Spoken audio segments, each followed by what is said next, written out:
আলহামদুলিল্লাহ দরবারে অসংখ্য শুকরিয়া আছে 133টি দেশের মধ্যে যিনি প্রথম হয়েছে তিনি আমাদের আররাহান ইন্টারন্যাশনাল মাদ্রাসার ছাত্র এবং এটা শুধু আররাহান ইন্টারন্যাশনাল মাদ্রাসার মধ্যে সীমাবদ্ধ নয়, এটা বাংলাদেশের জন্য একটি বড় সৌভাগ্যের বাংলাদেশের পতাকা উড্ডীন হয়েছে।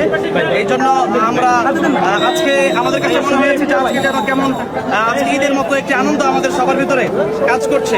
আলহামদুলিল্লাহ এবার বাংলাদেশের মধ্যে একটা নজির হয়েছে যে আগে যতগুলো দেশ অংশগ্রহণ করেছে বাংলাদেশের একজন পাস করেছে, একজন চ্যাম্পিয়ন হয়েছে, কিন্তু এবার বাংলাদেশের সবচেয়ে বড় একটি ইতিহাস হয়েছে যে বাংলাদেশের 4 জন প্রতিযোগী গিয়েছিলেন এবং সেখানে একজন প্রথম হয়েছেন এবং 3 জন তৃতীয় হয়েছেন।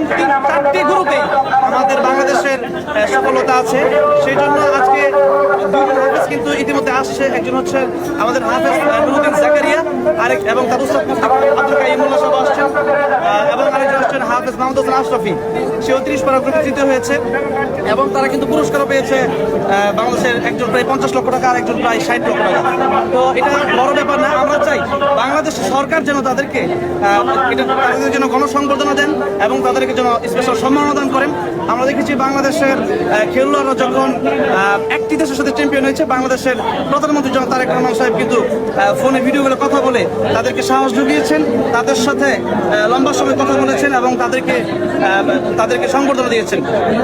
কিন্তু বিষয়টা বুঝার যে যেখানে একটি দেশের সাথে চ্যাম্পিয়ন তাদের সাথে ভিডিও করে কথা বলছে, দেশে আসলে ফুলের মালা দিচ্ছে, কিন্তু সেখানে 133টি দেশের মধ্যে বাংলাদেশ চ্যাম্পিয়ন হয়েছে এবং সাধারণ কোনো খেলা দিয়ে নয়, বরং কোরআন শরীফ ইয়াদ করে মুখস্থ, কার কতটুকু ইয়াদ আছে, মুখস্থ আছে, তাজবিদ কত ভালো, এর মধ্যে শ্রেষ্ঠত্ব বাংলাদেশ অর্জন করেছে। এই জন্য বাংলাদেশের হাফেজদেরকে সর্বোচ্চ তাদেরকে সম্মান দেওয়ার জন্য সরকারকে আহ্বান জানাচ্ছি। থ্যাংক ইউ ধন্যবাদ।